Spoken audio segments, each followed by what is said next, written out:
Chers apprenants, bonsoir et bienvenue à cette nouvelle leçon. Nous rappelons que nous sommes dans le cadre des études panafricaines et cette leçon, c'est la création du ciel et de la terre. C'est dans le module cosmogonie et la discipline, c'est religion.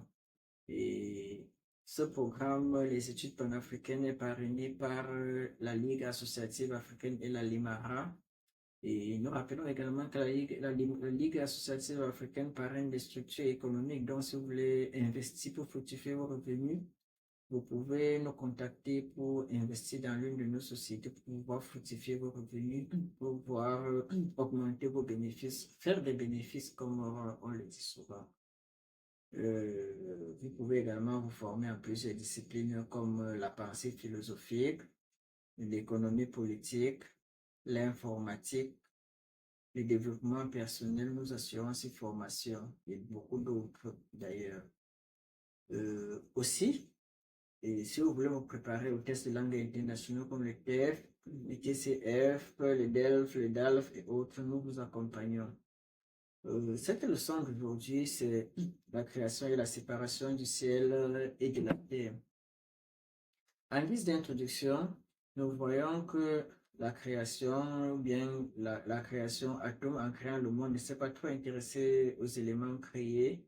Et d'ailleurs, les éléments créés n'ont pas aussi beaucoup attiré l'attention de nos ancêtres. Donc, les éléments créés ne constituaient pas le préalable de la création. Les mots de création étaient plus importants que les objets créés. Et dans les objets créés, le ciel et la terre n'a pas trop aussi attiré l'attention. Elle a plus attiré l'attention que les autres, mais n'a pas trop attiré l'attention dans le processus de création. Et nous allons montrer que le ciel et la terre ont été créés pour l'humanité. Et pour le montrer, on prend cette pensée d'Atome et je le cite. Il a créé le ciel et la terre à leur intention. Quand on dit à leur intention, on parle de l'intention des humains. On parle des humains. Donc, le ciel a été créé par Atum à l'intention des humains, pour les humains. Et je cite encore un autre passage, et je cite, c'est Ré qui brille la nuit, le grand par qui le ciel est venu à l'existence. Donc, le ciel a été créé par Atum Ré, le ciel a été créé par Dieu, on sait que c'est Atum Ré qui a tout créé, le ciel, la terre et autres. Bon, il a créé, il a laissé la poursuite de la création à son fils créateur, comme nous avons vu dans les leçons suivantes, et à sa fille créatrice Defnut. Ses fils créateurs, on a Api, Eka, Sho et Ta.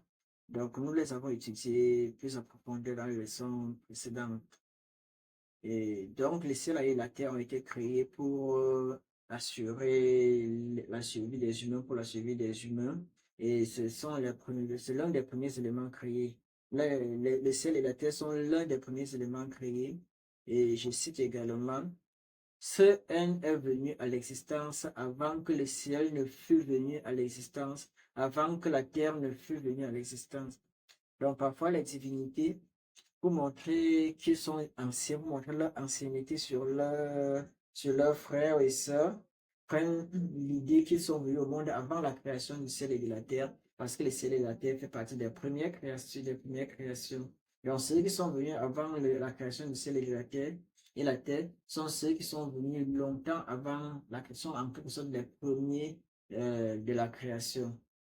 C'est pourquoi les divinités jugent leur ancienneté en fonction de la création du ciel et de la terre. Donc, la terre est symbolisée par la divinité Matet, et Matet, qui est également la gardienne de l'accès au ciel. Elle est la fille de Ré. Donc, concernant toujours on appelle ça celui qui vient avant. Et on va prendre cette pensée de Ruth Oro. Ruth Oro qui précise, qui se vante d'ailleurs d'être venu au monde avant la création du ciel et la terre. Nous allons lire. J'ai commencé à venir à l'existence avant que le ciel qui me donne des louanges ne fût né, avant que la terre qui m'acclame ne fût fondée. Donc, c'est une manière de montrer que la terre et la création du ciel et de la terre fait partie de l'un des premiers éléments créé.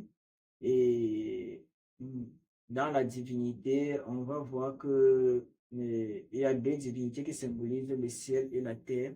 Il y a Nout et il y a Geb.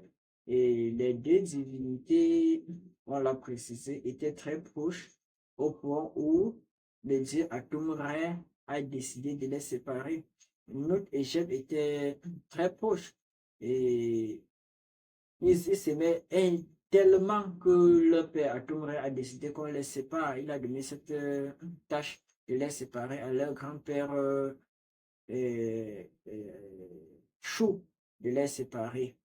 En les séparant, on va voir dans la suite, en les séparant, nous était déjà enceinte, et puisque nous était enceinte, Atumre les a condamnés, l'a condamné qu'elle ne devait pas accoucher pendant les 360 jours que lui, Atumre, avait créé. Et donc, cela veut dire qu'elle ne devait plus jamais accoucher, puisqu'il n'y avait que les 360 jours.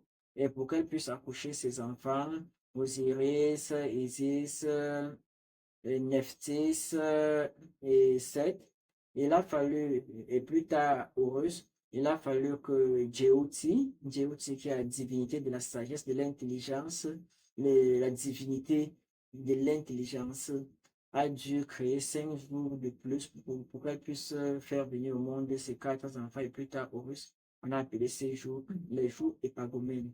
Bon, notre leçon d'aujourd'hui n'est pas basée sur ces jours épagomènes. Nous reviendrons sur ces jours dans les prochaines leçons.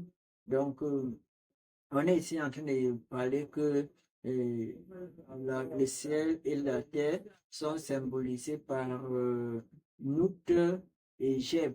Donc, et c'est la séparation du ciel et de la terre qui a permis aux éléments créés de pouvoir tenir, parce que il fallait un espace pour pouvoir contenir les éléments créés. Et s'il n'y avait pas cette séparation du ciel et de la terre, ces éléments ne pouvaient pas venir à l'existence.